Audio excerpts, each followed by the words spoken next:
It was an honor to be asked to do something like this because I believe that design for good is a great calling, in that the tools of digital media, modern day tools in the media arts can be used to great effect in messaging all the issues that face humans around the globe. It's International Human Rights Day, and it's the 71st anniversary. We also have this year this Harry's installation, Professor Harry Umen's installation, which is an emulation of a refugee camp and what it would look like.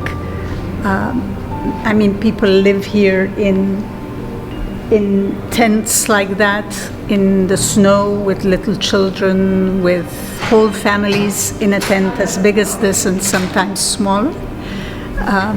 And the conditions that they live under, I just want people to be aware of these things. Whether it's poverty, exploitation, human trafficking, political upheaval, all kinds of humanitarian issues can be beautifully illustrated, effectively illustrated for change.